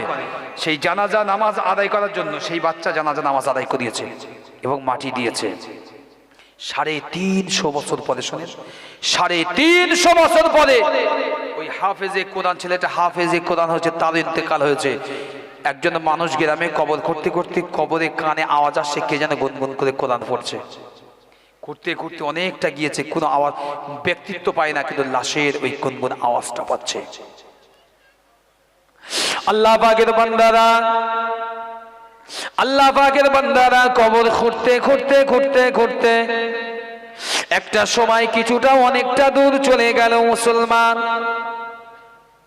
এ নওজওয়ানেরা, যুবকেরা, আল্লাহর ওলি মোল্লা আলী কারি রাহমাহুল্লাহ হুজুর আমার লিখেছেন, ওই কবরের ভিতর থেকে যখন গুনগুন করে কোরআনের আয়াতগুলো পড়ার মতো আওয়াজ আসতে লেগেছে, মানুষজন একে একে অবাক হয়ে যায়। এত সুন্দর মধুর আওয়াজ, এত সুন্দর কোরআনের ধ্বনিটা কোথা থেকে আসে? মানুষ খুঁজতে লেগেছে। দীর্ঘদিন খননের পরেও ওই পর্যন্ত মানুষ পৌঁছাতে পারল না। কোথা থেকে আওয়াজটা আসে? মানুষের কানে বারবার মানুষ এই আওয়াজটার কথা কথা চিন্তা করে, কিন্তু কোথাও খুঁজে পায় না। মানুষজন তালাশ করতে লেগেছে, এলাকার মুফতি এলাকার আলেমদের কাছে জিজ্ঞাসা করে। একটা সময় জিজ্ঞাসিত হতে হতে এই কিস্সাটা সামনে চলে আসে।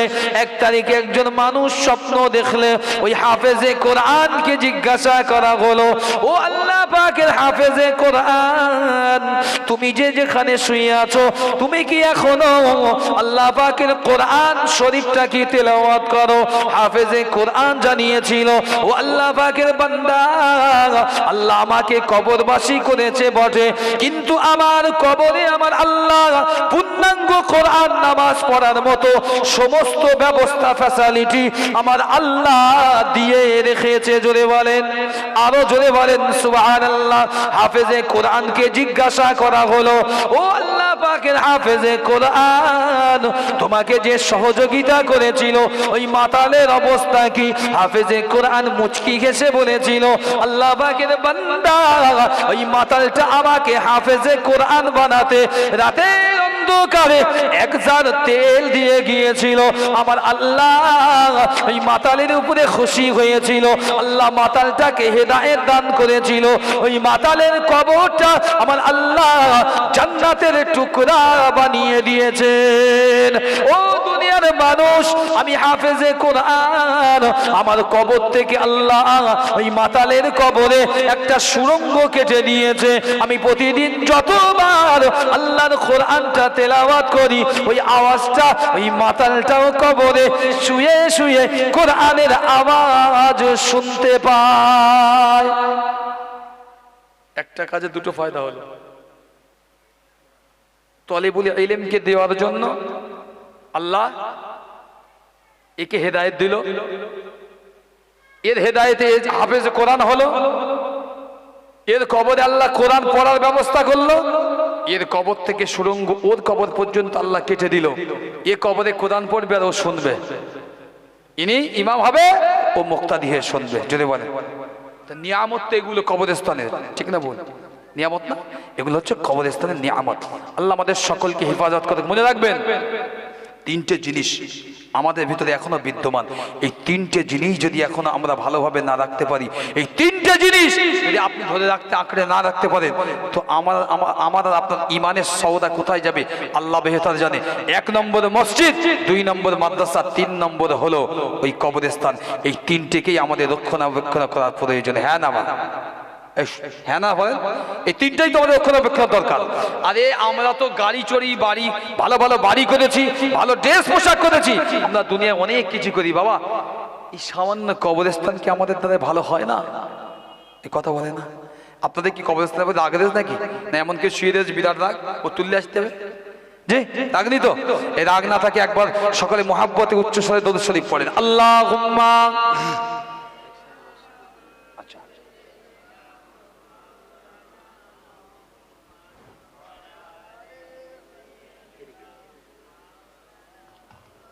যে কথা বলছিলাম, আপনাদের কাছে একটা বিশেষ আবেদন। যেহেতু দেখেন এটা মসজিদের উন্নতি কল্পে জলসা, ঠিক না ভুল বলছি? মসজিদের উন্নতি কল্পে আল্লাহ রসুল বললেন, তিরমিজির হাদিস, ভালো করে শুনবেন একটু, শুনে এটা কি? এই যে মসজিদ দেখতে পাচ্ছেন, এই ইট বালি পাথর চুন আছে না, টাইলস, এ সব আছে, কিন্তু এর রূহ, এর খোরাক, এর জান, এর কলিজা হলো আমি আর আপনি মুসল্লিরা। যদি বলে যদি এর যত সৌন্দর্য কারুকার্য করেন, আপনার আমার উপস্থিতি যদি না থাকে, এ আপনার বিরুদ্ধে আল্লাহ রাব্বুল আলামিনের দরবারে আদালতে অভিযোগ দায়ের করবে। আল্লাহ এরা আমাকে বানিয়েছে, সুসজ্জিত করেছে, কিন্তু এরা আমার ভিতরে কোনোদিন আহার নিয়ে ঢোকেনি, ঠিক না? রাসূল বললেন, আল মসজিদু জুজুউম মিনাল কাবা, পৃথিবীর সমস্ত মসজিদ হলো বৈধ মসজিদ, খানায়ে কাবা বাইতুল্লাহর এক একটি শাখা। যদি বলেন একটু চিল্লে বলেন সুবহানাল্লাহ। এত কৃপণতা কেন আপনাদের সুবহানাল্লাহ বলতে? কথা বুঝতে পারলেন না? আমি তো আপনাদের কাছে চাইনি যে আপনার 50 কোটি টাকা দেন, আমি দুটো গাড়ি কিনলো, ওই কথা বলিস নাকি? জি আমি বলি নাকি মালান চাটা ফ্ল্যাট কিনতে? সুবহানাল্লাহ বলতে বলেছি, তো এই সুবহানাল্লাহ বলেন, একটু সবাই মন করে বলেন সুবহানাল্লাহ। একটু তাকবীর দেন, নারায়ে তাকবীর, নারায়ে তাকবীর। মহান রিসালে সব, মহান রিসালে সব শ্রোতাবৃন্দ, কমিটি সাহেবান গণ, উলামায়ে হযরতগণ, নারায়ে তাকবীর। অন্তত মাঝবতী না দিলে না ইবলিস যায় না এখান থেকে, বুঝলেন? ইবলিস তো এখানে খুঁজতেছে, ওখানে খুঁজতেছে। রুহু যখন মারা যাব, এই রুহু ইচ্ছাকৃত কেউ যাবে না আজরাইলের কাছে। রূহ ইচ্ছাকৃত আজরাইলের কাছে যাবে না। আজরাইল ডাকবে দিকায়, যাবে না। ভালো নেক রূহগুলো আজরাইলের কাছে আসানের সঙ্গে চলে যাবে, সাথে সাথে হাত পাতবে। আর বদগুলো একবার মাথায়, একবার পায়ে, একবার পিছনে, একবার সামনে, একবার হাতে, একবার পায়ে না আঙুলে রূহ ছুটবে, যাবে না। জিবরিল আজরাইল আলাইহিস সালাম সুযোগ পেয়ে ভালো করে ধরে টানতে টানতে বার করবে। কেমন জানেন? জ্যান্ত মানুষের ছাল ছাড়েন, চামড়া নিয়ে কিরম হয়। একটা উদাহরণ আপনাকে যদি বলা হয়, একটা সুইয়ের ভিতর থেকে হাতে ঢোকান, হাতি কেন হয় বলেন? কেটে কুটে চিড়ে চিড়ে এরকম করে ঢুকে দেবে, চর্বি করে, না তো হবে না।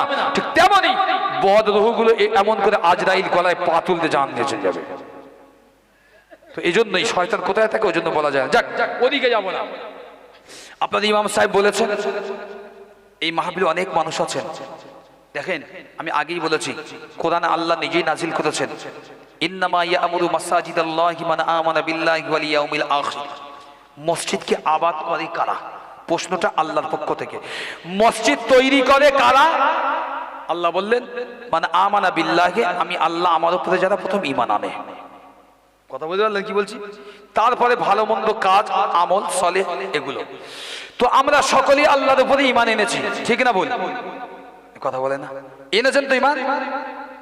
কেউ কেউ মনে আনেনি। জি না না, একলা বলি সকলেই সব বোনা শেষ বললাম হুজুর আমি একলা বলেছি, আপনি সবার লোক ধরলেছেন না। জি, সকলেই আমরা ঈমান এনেছি, নবীর উম্মত। বিশ্বাস করেন, সকলের মওত যে একসাথে হবে এই গ্যারান্টি আমরা কেউ দিতে পারবো না। সকলেই যে একভাবে অ্যাচিভ করে দুনিয়া থেকে যাব বলতে পারবো না। সকলেই যে জান্নাতি হয়ে যাব, সকলেই যে জাহান্নামী হব তাও বলতে পারবো না। সবটাই আমার মাবুদের দয়ার উপরে নির্ভর। তো সেই আল্লাহর দয়ার উপরে নির্ভরে আল্লাহ পাকের মসজিদের জন্য এই মাজমা, এই মাহফিলে অন্তত আমার 5 জন ভাই বলেন যে হুজুর আগামী বছরে এই মসজিদের জন্য 2000 করে টাকা দেবো। কত করে বললাম? এই কথা বলেন, কত করে বললাম? 2000। ভাই 2000 কিচ্ছু না। আমি তো যদি আমাকে হিসাব করে দিতে বলেন, যুবক ছেলেরা এই দিকে রয়েছে কিছু, পিছন দিক কিছু রয়েছে, হিসাব করবো মোবাইল বের করে।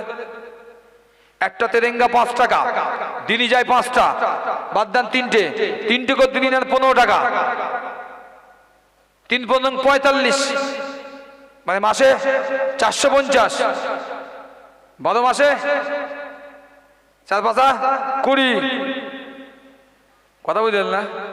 এরকম করে যদি 100 ছেলে 3টে 10 তেরেঙ্গা খাই গ্রামের, মিনিমাম আপনাকে ছোট্ট হিসাব বলছি, 12 মাসে এই গ্রাম থেকে অন্তত 10 থেকে 15 লাখ টাকা তেরেঙ্গায় চলে যায়। আপনি অস্বীকার করতে পারবেন না, হিসাব করে দেখবেন। তো তাই যদি যায় আপনার তো যাচ্ছে নেশার আঙ্গিক জিনিস, অস্বীকার করতে পারবেন না। আরে আমার জাতিকে আমি বলছি, হয়তো মনে করছেন আপনি লোক কি বলছে, আমার জাতির তেরেঙ্গা কেটে চিবিয়ে গালে দিয়ে চিবোতে মাহফিলে এসে বসে। মসজিদে ওয়াজ নসিহত হচ্ছে মায়ে মুহররমে আশুরাত, একেবারে কেটে ধুটে চিবিয়ে বসে পুচ করে।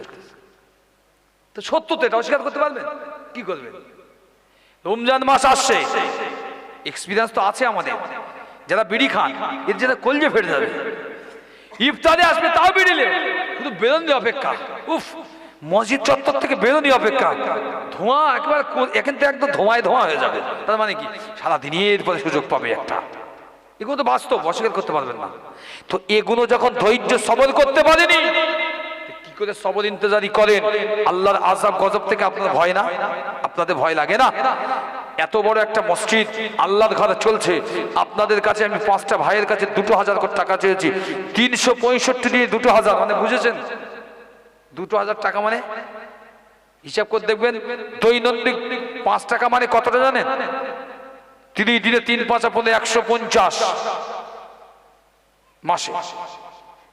এইবারে 150কে 12 জায়গায় নিয়ে যান, 1200, 5 4 600, 1800 টাকা 5 টাকা করে জমালে একটা তেরেঙ্গার দাম প্রত্যেক দিন আপনার 1 বছরে 1800 টাকা হবে জমবে। ও যুবকেরা, জান্নাতে যাওয়ার তো সকলের ইচ্ছা হয়, আল্লাহর জান্নাত তো এখানে, তোমাদের যাওয়ার ইচ্ছা হয় না?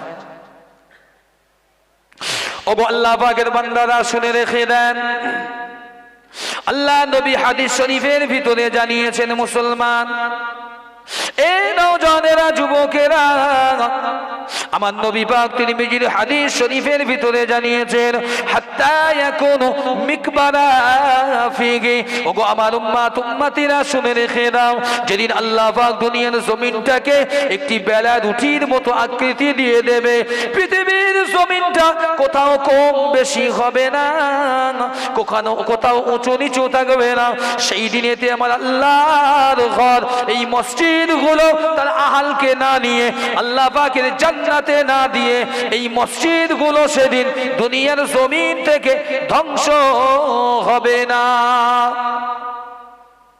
আপনি 5 টাকা দান করবেন, 1000 টাকা দান করবেন, বারবার ভাবছেন, আপনাকে বলি যে জায়গাটায় আপনি দান দিচ্ছেন এই মসজিদ একদিন আল্লাহর কাছে ঠিক এইভাবেই বলবে, আল্লাহ এই আমাকে বানাতে এই মানুষগুলোর কন্ট্রিবিউশন ছিল, ওগো আল্লাহ আজকের দিন এরাই তোমার আত্মীয় পরম বন্ধু, এরা যদি আমার ভিতরে না আসে আল্লাহ তোমার জান্নাতে পর্যন্ত পৌঁছে না দেয়, আল্লাহ আমি কদাচিৎ কখনো ধ্বংস হব না। যদি বলেন সুবহানাল্লাহ। তো এই জিনিসের জন্য আপনাদের কাছে চাওয়া, এই রাসূলুল্লাহ জামানায় আল্লাহ রাসূলের সাহাবীরা আল্লাহ রাসূল যতটুকু চেয়েছে, সাহাবীরা বাড়ির থেকে সব নিয়ে আমার নূর নবীর কদমে এনে দিয়ে দিয়েছে। ঠিক না বল? বলেন ঠিক না ভুল? রাসূল যা চেয়েছে তার থেকে বেশি বেশি ঘর থেকে এনে আমার নবী পাকের কদমে দিয়েছেন। ইয়া রাসূলুল্লাহ, হাবিবাল্লাহ, এই নেন, যা প্রয়োজনের থেকে আপনি মিটিয়ে দেন। যদি বলেন সুবহানাল্লাহ। তাহলে আমরা কি, আমরা সামান্য মসজিদের জন্য 2000 টাকা দেওয়ার মতো এখানে কেউ নেই? এত বড় গ্রাম, এত মানুষ বসে আছেন,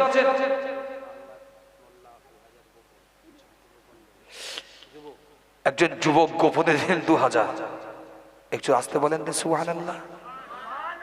এবার যদি একটু তাকবীর দেন, দিন না দেয় তাকবীর, কি সর্বনাশ, পিছনের লোক টাকাও দেয় না, তাকবীরও দেয় না। কার কাছে অভিযোগ জানাবো বলেন দিন?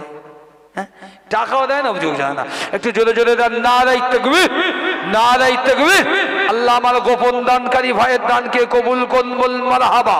আল্লাহ আমার ভাইয়ের ব্যবসা বাণিজ্য বরকত দিন, বল মারহাবা।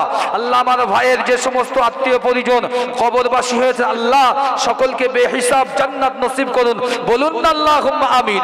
নারে তাকবীর।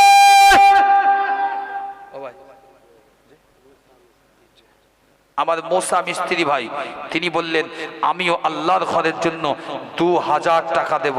খুশি না বেজা? হ্যাঁ, এই এর পরে কিন্তু তাবাদা করে কিন্তু খুশি না বেজা? সত্যি কথা বলে খুশি? তো খুশি যদি হন তো খুশি হলে কি হয়? আল্লাহ খুশি হলে পানি দেন, বান্দা খুশি হলে তাকবীরের ধ্বনি দেয়। তাকবীর দেন, নারায়ে তাকবীর। এই নারায়ে তাকবীর। আল্লাহ আমার মোসা ভাই বললেন জিন্দাবাদ, নগদ 2000 টাকা বললেন মারহাবা, নারায়ে তাকবীর। আর একজন ভাই আব্বাস সাহেবের সানির জন্য, দুনিয়ার সবচাইতে মানুষের ইমোশনাল জায়গা হচ্ছে মা আর বাপ। ওরে ও জমিন, মদিনার জমিন, দুই পাশে দুই সাথী হায়, বিছখানে আমার নবী জিন্দা শুয়ে রয়, বিছখানে আমার নবী জিন্দা শুয়ে রয়। জোরে বলেন, আরো জোরে বলেন সুবহানাল্লাহ। ওরে ও মাটি, মদিনার মাটি, ওরে ও জমিন, মদিনার জমিন, দুই পাশে দুই সাথী হায়, মাঝখানে আমার নবী জিন্দা শুয়ে রয়, বিছখানে আমার নবী জিন্দা শুয়ে রয়। যেতে যদি পারতাম আমি মদিনায়, সালাম আমি দিতাম গিয়ে নবীজি রওজায়। মদিনার ওই ধুলাবালি পাই যদি সামনে আমি, মদিনার ওই ধুলাবালি পাই যদি সামনে আমি, মাখতাম আমি দুই নয়নে সুরমা বলে হায়, বিছখানে আমার নবী জিন্দা শুয়ে রয়, মাঝখানে আমার নবী জিন্দা শুয়ে রয়। জোরে বলেন মারহাবা। এই চিল্লে বলেন না নারায়ে তাকবীর, নারায়ে তাকবীর। 4 নম্বরে কে? 4 নম্বরে একটু কলিজা ঠান্ডা করেন। তাকবীর দিচ্ছে, ইবলিস কি যায় না এখন থেকে? জি আচ্ছা, আমার কমিটির কোন একজন ভাই আমার মায়েদের দিকে জান দিন। বাদশাহ তো সব এখানে হাজির, রানী তো ওখানে যান দেখি। রানীদের কাছেও তো কিছু আছে, শুধু বাদশাহিত্য করলে হবে না, রানীদের কাছেও তো অনেক কিছু আছে। মা আপনারা দুহাত ভরে দেন, আপনার ঘরের লোকটা জান্নাতে যাবে আর আপনি বসে থাকবেন, এটা তো ভালো দেখায় না, ঠিক না? জি, বাদশাহ হারুন রশিদ আর জুবেদা, মশহুর কিসসা। জুবেদা, কালো অস্বীকার করলাম, আজকে আমার মনে হচ্ছে জান্নাত আমারও দরকার। জুবেদা বললে, ও জান্নাতে তোমাদের এন্ট্রি হবে না। 4 নম্বরে কে আছেন? 2000 টাকা চেয়েছি, বেশি না, আমি নিয়েও যাব না, আপনাদের জিনিস আপনার থাকবে। আমি আপনাকে এতটুকু সিউরিটি দিয়ে দেখতে চাই, ব্যাংকের মতো হয়তো আপনার সুদ হবে না, তবে এতটুকু বলি, ঈমানওয়ালাদের ঈমানি সুদ আমার আল্লাহ এতটা বাড়িয়ে দেবে, যেদিন মরে যাবে আল্লাহ কলমা অবস্থায় মৌত নসিব করবে, আল্লাহ ফাতেমা বিল খায়র নসিব করবে। 2000 টাকা আমি আপনাকে দাবি করলাম, আমি নিয়ে যাওয়ার জন্য বলিনি। আরে 2000 টাকা সামান্য এখনকার জমানে, কিচ্ছু না। রাস্তায় পুলিশ গাড়ি ধরলে 2000 টাকা ফাইন দিচ্ছে। হ্যাঁ, যুবক ছেলে হেলমেট পরে না, 1000 টাকা, 1500 টাকা, 2000 টাকা ফাইন, কি করবে? সে তো দিতে হচ্ছে আপনার। তো আল্লাহর ঘরের জন্য 2000 টাকা বলেছি। একজন মানুষের হয় না, হাত ওঠে না? এতগুলো মাহফিল আছে, মানুষ আছেন, একটা 2000 টাকা হাত উঠলে না? ডাক্তার বাড়ি যাচ্ছেন, কবিরাজ বাড়ি যাচ্ছেন, কত কি করছেন, এত ভালো মন্দ করছেন, 2000 টাকা আমার আল্লাহ পাকের নিজের ঘরের জন্য। আহা, খানায় কাবা, রাসূলুল্লাহ বলেছেন খানায় কাবার অংশ, খানায় কাবার অংশ, সেই খানায় কাবার অংশের জন্য ওঠে না 2000 টাকা। যে টাকা আপনি দেবেন, আর কাল কিয়ামতের দিন এই মসজিদের আহার হয়ে, মসজিদের সামিয়ানা ধরে, মসজিদের কান্নিস ধরে আল্লাহ জান্নাতে চলে যাবেন। জোরে বলেন সুবহানাল্লাহ। 2000 টাকা হবে না বাপ? আচ্ছা 1000 টাকা নেই, এই অন্তত 3-4 জন বললেন 1000 টাকা ঝটঝট করে, বেশি করে সময় নেবো না, তা আমারও ঠান্ডা হয়ে যাচ্ছে বাপ, আমারও যেতে হবে, বুঝতে পারছেন? তাড়াতাড়ি বলেন। এর ভেতর অন্তত 3 জন ভাই বলেন দিন পিছন দিক থেকে যে হুজুর 1000 টাকা করে দেবো। একজন বললে 1000, নাম বলে তাড়াতাড়ি, নাম? রকিব, রশিদ, আমার আব্দুল রশিদ ভাই বললেন আমি 1000 টাকা দেবো। জোরে বলেন মারহাবা। এই সকলে চিল্লে বলেন মারহাবা। ভাই টাকা দেন আর না দেন, বাবা যেটা তাকবীরটা দেন, না দেয় তাকবীর, না দেয় তাকবীর। আমার রশিদ সাহেব বললেন জিন্দাবাদ, 1000 টাকা বললেন মারহাবা, না দেয় তাকবীর। 2 নম্বরে কে আছেন? তাড়াতাড়ি হাত বাড়ান, তাড়াতাড়ি। আমি 10 জন আশারায়ে মুবাশশিরা জান্নাতি সাহাবীদের মতন 10 জন সাথী চাই, 1000 টাকা করে। 1 নম্বর হয়েছে, 2 নম্বর বলে তাড়াতাড়ি, তাড়াতাড়ি বলেন। কবরে যদি যাবেন সাথী পাবেন না, একলাই যেতে হবে। আমিও একলা, হুজুর খেজুরে একলা, সব একলাই যাব কবরে। তো এখানে অন্তত কিছু পাতেও সঙ্গ, পাপে ভরা গোনায় পড়া উম্মতি আমার, রওজাতে শুয়ে নবী কাঁদে জারে জার, পাপে ভরা গোনায় পড়া উম্মত আমার, হাসরের মাঠে নবী করবেন যে রোনাজারি, হাসরের মাঠে নবী করবেন যে রোনাজারি, মাওলার দরবারে পড়ে নবী সিজদায়, বিছখানে আমার নবী জিন্দা শুয়ে রয়, মাঝখানে আমার নবী জিন্দা শুয়ে রয়। ওরে ও মাটি, মদিনার মাটি, দুই দিকে 2 সাথী হায়, বিছখানে আমার নবী জিন্দা শুয়ে রয়, মাঝখানে আমার নবী জিন্দা শুয়ে রয়। বল আল্লাহুম্মা আমিন। একবার সকলে উচ্চ স্বরে দরুদ শরীফ আল্লাহুম্মা। গোপন হবে তোরা 4000 টাকা।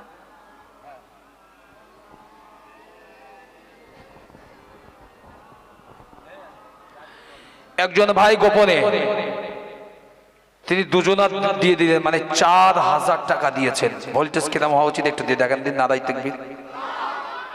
হয়নি তো, ডাবল না হয়, ডাবল ইঞ্জিন মানে কি বুঝতে পারছেন? ডাবল ইঞ্জিন, অন্য দিকে যাবেন না সম্পূর্ণ। তাহলে হুজুর কি বলেন? জি, একটু উচ্চ স্বরে প্রাণ খুলে দেন, নারাই তাকবীর, নারাই তাকবীর। আল্লাহ 4000 টাকা দান করने वाला दान के कबूल कर, अल्लाहुम्मा आमीन। अल्लाह ता रुजीते रुटीते बरकत दे, अल्लाहुम्मा आमीन। नारे तकबीर। আসের আলী মোল্লা তিনি বললেন আমিও 2000 টাকা দেব। জোরে বলেন মারহাবা। এই সকলে চিল্লে বলেন মারহাবা। মা বাপের সবরসানির জন্য সকলেই বলেন না আল্লাহুম্মা আমিন। আমার ভাইয়ের মা বাপকে আল্লাহ তুমি জান্নাতুল ফিরদাউস নসিব করো, যখন সকলেই বলে আল্লাহুম্মা আমিন। নারে তাকবীর। হাবিল মিস্ত্রি তিনিও বললেন আমি আবু বকর উমর উসমান আলীর সঙ্গী হতে চাই, আমিও 1000 টাকা। জোরে জোরে বলেন না মারহাবা। পিছন দিক থেকে চিল্লে বলেন না নারে তাকবীর, নারে তাকবীর। তাড়াতাড়ি বলে আমার শোনা অনেক দেরি হয়ে যাচ্ছে, এরকম করে সর্বনাশ করো না। এ তো গলা, মোবাইল কম্পিউটার না যে টিপলি চলবে। এর যা হচ্ছে বুঝতে পারতেছে জি, এর হচ্ছে আমার শোনা। তাড়াতাড়ি করে 1000 টাকার কজন দেবেন, একটু পিছন দিক তাড়াতাড়ি হাত তোলেন। সবে মাত্র 1000 টাকা দুজন দিয়েছেন, আমি বললাম অন্তত 10 জন, এখনো 8 জন বাকি। কেউ ফালিয়াতে ফিরে যাবেন না, কেউ যাবেন না। যদি আপনি প্রতিশ্রুতি দেওয়ার পরে আপনার মওত হয়, তা আমি ইমাম সাহেবকে বলে দিয়ে যাচ্ছি, প্রয়োজন হলে আমার নামে আমার বাড়িতে বিল পাঠিয়ে দেবে, আর না হলে মওকুফ করে দিতে হবে। এটা হচ্ছে শরীয়তের আইন। দেওয়ার মতো সামর্থ্য থাকলে দেবে, না দেখলে মওকুফ। আর যদি বেঁচে থাকে তাহলে অবশ্যই আপনারা দেবেন। সিম্পল জিনিস আপনাকে সুযোগ করে দেওয়া হলো, তো আপনি কেন দেবেন না? আপনাদের দ্বারাই তৈরি। মসজিদের তো হাত নেই, মসজিদের পা নেই, মসজিদ চিল্লে বলতে পারবে না। মসজিদ বলবেন আমাকে ভালো এসো, ভালোভাবে এসো, আমার উপরে বেশিক্ষণ সময় দাও, তা বলবে না। আপনার যদি রাস্তায় কেউ ধরে দাবায়, আপনার যদি কেউ মারে, আপনি চিল্লে দিবেন। এর যদি ভেঙে যায় চিল্লে দেবে? এ তো আমাদের করতে হবে, এ তো আমাদের করতে হবে। তাড়াতাড়ি বলেন। আর 1000 টাকা করে আমার কজন ভাই আছেন পিছন দিক থেকে, তাড়াতাড়ি বলেন। এই 1000 টাকা কি সর্বনাশ! এ আপনাদের গ্রামে কিরাম গ্রাম বলেন দিদি জি, এ কিরাম গজন জি, 1000 টাকা তো হয় না, এ কিরাম? আল্লাহ কোনোদিন তো বেইজ্জতি করেনি। একদিন তোমারি নাম মসজিদে হবে এলান, একদিন তোমারি নাম মসজিদে হবে এলান। তৈরি থেকো, তৈরি রেখো, কবরের মান সামান, একদিন তোমার নাম মসজিদে হবে এলান, একদিন তোমার নাম মসজিদে হবে এলান। কি আছে? আমার কয়েকজন ভাই চাচ্ছে 1000 টাকা করে দেবেন আল্লাহর ঘরে। এই 1000 টাকা দেওয়ার মানুষ নেই এই মাহফিলে। আর 1000 টাকা না হয় অন্তত শরীক হন, 500 টাকা দেন। হুজুর আগামী 1 বছরের ভিতরে আমি 500 টাকা আল্লাহর ঘরে নিঃস্বার্থভাবে দিয়ে দিলাম, দুনিয়ায় কেউ না জানুক, আমি মরে গেলে এই টাকাটা আমার পরকালের জন্য সাথী হয়। 500 টাকা দেওয়ার মতো আপনাদের মধ্যে কেউ নেই জি, 500 টাকার কেউ নেই। বন্ধু স্বজন আত্মীয় পরিজন পরিয়ে তোমার নতুন কাফন, বন্ধু স্বজন আত্মীয় পরিজন পরিয়ে তোমার নতুন কাফন, নিয়ে যাবে ওই কবরে, থাকবে না কেউ আপন, কে নিয়ে যাবে ওই কবরে, থাকবে না সেদিন কেউ আপন, একদিন তোমার নাম মসজিদে হবে এলান, একদিন তোমার নাম মসজিদে হবে এলান। আল্লাহুম্মা সাল্লি আলা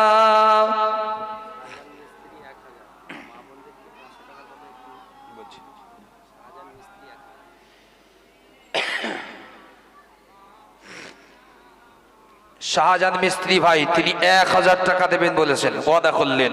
সকলে চিল্লে বলেন মারহাবা।